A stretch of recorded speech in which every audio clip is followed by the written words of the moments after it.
आज मैं सबसे इंपॉर्टेंट कॉन्सेप्ट डिस्कस करूंगा। जो लोग आधी अधूरी नॉलेज के साथ स्टॉक मार्केट में उतरते हैं इवेंचुअली लॉसेस करते हैं।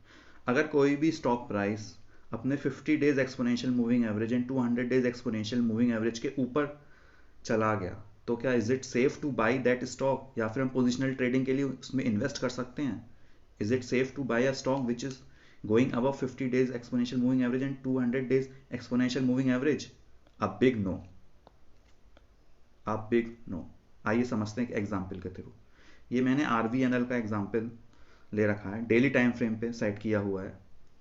अब इसमें स्टॉक ने हाई मारा था 650 का अराउंड लास्ट ईयर जुलाई के मंथ में। उसके बाद स्टॉक काफ़ी ज़्यादा बियरिश फेज से गुजरता है स्टॉक, और अराउंड 350 के आसपास आ जाता है दिस ईयर फेब में। तो मतलब 40 से 50% क्रैश कर जाता है स्टॉक प्राइस। अब इसमें होता क्या है, बीच में जब ओवरसोल्ड होता है स्टॉक, जब बहुत ही ज़्यादा गिर जाता है, तो ओवरसोल्ड जोन से एक बियर मार्केट रैली आती है। इसको क्या बोलते हैं, फेक रैलीज। उसमें स्टॉक प्राइस 20 से 30% का मूव देता है अपनी ओवरसोल्ड ट्रेजेक्टरी से। ये मैं ओवरसोल्ड ट्रेजेक्टरी भी आपको दिखाता हूँ। RSI का यूज़ करते हैं हम लोग oversold and overbought condition zone को प्रिडिक्ट करने के लिए। यहाँ पे RSI 30 के आसपास चला गया, तो RSI जब 30 के आसपास चला जाता है मतलब स्टॉक प्राइस ओवरसोल्ड हो जाता है, तो वहां से फेक रैलीज आती हैं।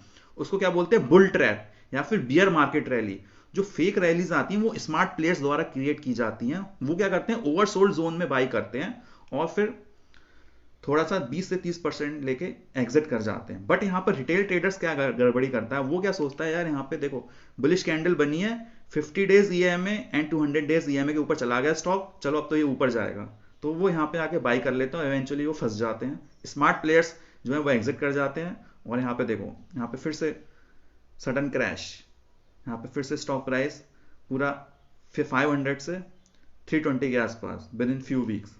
सेम यहाँ पे सिचुएशन हुई है। यहाँ पे ओवरसोल्ड जोन में चला गया, यहाँ पे स्मार्ट प्लेयर्स ने एक्यूमुलेट किया, 20 से 30% की रैली कराई, एग्जिट कर गए स्मार्ट प्लेयर्स। फिर से ट्रैप, फिर से क्रैश कर गया, फिर से 425 से 300 विद इन फ्यू वीक्स। तो यही आपको समझना है, जो भी स्टॉक अगर बियरिश फेज से गुजर रहा है उसमें अपन लोग हम ओवरसोल्ड जोन से एक रैली को कैच करेंगे, ना कि अपन लोग क्या कहते हैं 200 days EMA and 50 days EMA के ऊपर जाने के बाद एंटर करेंगे। ये नहीं करेंगे, ठीक है। तो यही सबसे इंपॉर्टेंट टूल है। अगर कोई भी स्टॉक बियरिश फेज में है और उसके बाद अगर वो 50 और 200 डेज EMA के ऊपर चला भी जाता है तो हम उसको कभी बाई नहीं करेंगे। वो एक फेक रैली है या फिर बुल ट्रैप है, ठीक है। अब इसको समझ लेते हैं एक इसके रिवर्स एग्जाम्पल से। अब एग्जाम्पल मैंने लिया है हिंडाल्को का, ठीक है। हिंडाल्को का एग्जाम्पल लिया है। अब इसमें क्या होता है, स्टॉक प्राइस अपने बियरिश फेज से नहीं गुजरा है, ठीक है। ये इसका हाई था लास्ट ईयर अगस्त के आसपास 750 का। उसके बाद स्टॉक प्राइस देखो यहाँ पे 550 आता है, उसके बाद सस्टेन करता है स्टॉक प्राइस, सस्टेन करने के बाद 650 आता है। इसका मतलब क्या है, 750 से 650 ऑलमोस्ट 20% से कम का करेक्शन है यहाँ पे। इसका मतलब वो अपने बियरिश फेज में नहीं है। बियरिश फेज में स्टॉक कब होता है, जब अपने हाई से 25 से 30% ज्यादा गिर जाए। यहाँ पे क्या 650 है, ठीक है।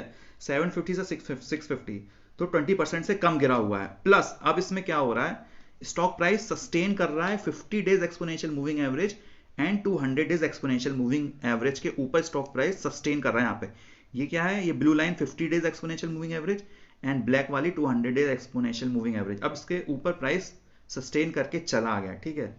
अब अपन लोग यही देखेंगे, stock should sustain above 50 and 200 days EMA and 200 days EMA। सबसे important, 200 days EMA should be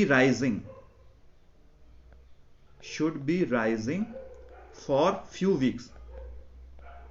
तब हम उसमें इन्वेस्ट करेंगे या फिर पोजिशनल ट्रेडिंग के लिए हमनी पोजीशन बनाएंगे। 200 days exponential average should be rising for few weeks. कुछ वीक्स तक 200 डेज एक्सपोनेंशियल मूविंग एवरेज की डायरेक्शन ऊपर की तरफ होनी चाहिए, जैसे इसमें ऊपर की तरफ है, ठीक है। और स्टॉक प्राइस भी 50 एंड 200 डेज EMA के ऊपर सस्टेन किया होना चाहिए।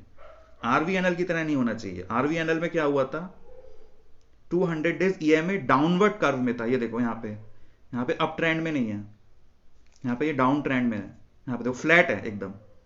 200 EMA should be rising for few weeks, but यहाँ पे क्या है, यहाँ पे फ्लैट है, ठीक है, राइजिंग नहीं। यहाँ पे देखो फिर से नीचे चला गया, राइजिंग कभी भी नहीं है 200 डेज EMA। तो 200 days EMA should be rising for few weeks. एक और एग्जांपल देख लेते हैं HBL इंजीनियरिंग का। ये यहाँ पे देखो, यहाँ पे ये राइजिंग है फॉर फ्यू वीक्स, अप्रैल से जुलाई तक राइज किया और 50 एंड 200 डेज ईएम के ऊपर स्टॉक प्राइस सस्टेन किया। उसके बाद देखो रैली देखो, और प्लस 700 से मैक्सिमम करेक्शन कितना आया 600, लेस देन 20%। उसके बाद स्टॉक प्राइस ऊपर चला गया। सिंपल एक और एग्जांपल से मैं बता देता हूँ, आइशर मोटर का एग्जांपल। आइशर मोटर का एग्जांपल देखो, 200 डेज ईएम है, black line, it is rising for many months. देखो 2024 से राइज कर रहा है और 50 एंड 200 डेज ईएमए के ऊपर टिका हुआ है स्टॉक प्राइस। उसके बाद देखो रैली कितनी आई है, कितनी अच्छी रैली आई है। इसके पीछे रीजन वही है, जीएसटी का रीजन है। जीएसटी कट कर दिया है, 18 से 5% कर दिया है सारी कार्स पे, सारे व्हीकल्स पे, ठीक है। और भी एग्जांपल मैं दे देता हूँ, जैसे आईआरएफसी का एग्जांपल देखते हैं। इसमें भी देखो 200 days EMA not rising, rising नहीं है, फ्लैट पड़ा हुआ है फॉर फ्यू वीक्स। तो इसमें क्या है, पुल बैक रैलीज क्रिएट की हैं। देखो यहाँ पे, देखो यहाँ पे नीचे चला गया, ऊपर चला गया, फिर नीचे चला गया, क्योंकि 200 डेज ईएमए राइज नहीं कर रहा है, वो फॉल कर रहा है यहाँ पे। तो इन सब चार्ट्स में आपको फंसना नहीं है, इन सब स्टॉक्स में तो आप भूल ही जाओ। आईआरएफसी हुआ, आरवीएनएल हुआ, ये सब भूल जाओ, क्योंकि आप बियरिश फेज में भी है और प्लस 200 डेज ईएमए राइजिंग नहीं है, या तो फ्लैट पड़ा है या फिर डाउनवर्ड डायरेक्शन में है। और भी एग्जांपल समझ लेते हैं। सिरमा एसजीएस का एग्जांपल ले लेते हैं। सिरमा एसजीएस में ये देखो, अब यहाँ पे देखो, यही तो सबसे इंपॉर्टेंट, यहाँ पे देखो डाउनवर्ड डायरेक्शन में था, 200 डेज ईएमए, ये डाउनवर्ड डायरेक्शन में फ्लैट पड़ा है, थोड़ा सा रैली आई, नीचे चला गया। अब इसमें क्या है, अब इसमें देखो यहाँ पे 2 महीने से एकदम ऊपर डायरेक्शन में है, 50 डेज ईएमए है, 200 डेज ईएमए के ऊपर भी स्टॉक प्राइस टिका हुआ है और अपने प्रीवियस हाई के ऊपर है आसपास। तो यहाँ पे देखो रैली आ गई, कितनी अच्छी रैली आई है इसमें। तो यही सारे कॉन्सेप्ट हैं जो समझने के होते हैं कि स्टॉक प्राइस अपने 50 एंड 200 डेज ईएमए के ऊपर होना चाहिए और बियरिश जोन में नहीं होना चाहिए, और 200 days EMA should be rising for few weeks. ठीक है, अगर हम इस सेटअप के अकॉर्डिंग चलेंगे तो मोस्ट प्रोबेबली हमारा सेटअप अच्छा वर्क करेगा और स्टॉक प्राइस मोस्ट प्रोबेबली ऊपर जाने की पॉसिबिलिटी बहुत ज़्यादा बढ़ जाएगी। गाइज, अगर आपको ये वीडियो वैल्यूएबल लगी हो तो लाइक करें, चैनल को सब्सक्राइब करें, ताकि आप हमेशा अपडेटेड रहें डीप और ऑथेंटिक ट्रेडिंग कॉन्सेप्ट्स के साथ। Thank you.